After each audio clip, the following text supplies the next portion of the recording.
Salut à tous, bienvenue dans ce TikTok. Donc il sort une petite journée en retard, mais c'est pas très très grave. Donc aujourd'hui on va parler d'une série télé avec notamment la saison 1 de Legend of the Seeker, et la semaine prochaine on parlera de la saison 2. Enfin, c'est plus le résumé qui changera qu'autre chose. Bien souvent ce sera comme ça.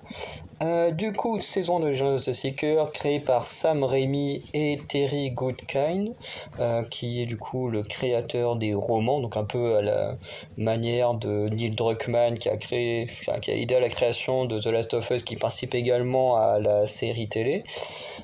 Du coup, série sortie entre 2008 et 2009, pour la saison 1. Du coup, le résumé: Richard Seifer est un jeune garde forestier. Sa vie bascule le jour où il vient en aide à une inconnue poursuivie par des soldats. Richard finit par apprendre par un de ses proches qu'il est le Sourcier, un homme promis à une grande destinée, car une prophétie prédit qu'il sera celui qui battra le tyran d'Arkenral, qui du coup terrorise les habitants des contrées du milieu. Durant sa quête, il sera accompagné par une femme au pouvoir dangereux, l'inquisitrice Kalan Amnel, et un vieillard puissant, le sorcier Zedicus Zorander. Ils doivent impérativement mettre la main sur les 3 boîtes d'Orden capables de changer le monde avant que Darkenral s'en empare. Au casting, du coup, on retrouve Craig Horner en Richard Seifer, donc qui est le gars sur la photo tout seul, Bridget Regan en Kalan Amnel, donc, qui est la fille sur l'autre photo, et Bruce Spence en Zedicus Zorander, donc qui est le papy sur la photo. Il y a les 3.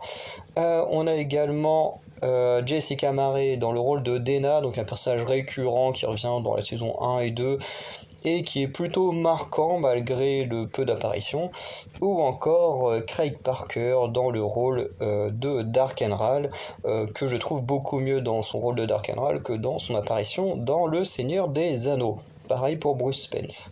Voilà.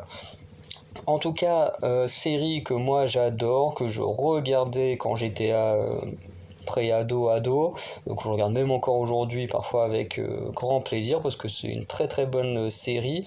Faudra un jour que je me mette à lire les romans et à chroniquer les romans sur ma chaîne, ça pourrait être pas mal.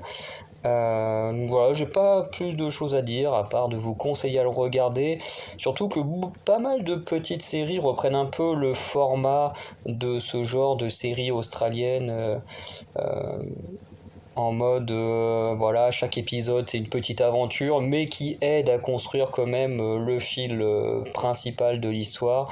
Donc franchement, je vous conseille, c'est plutôt pas mal, de petite série fantasy médiévale, voilà.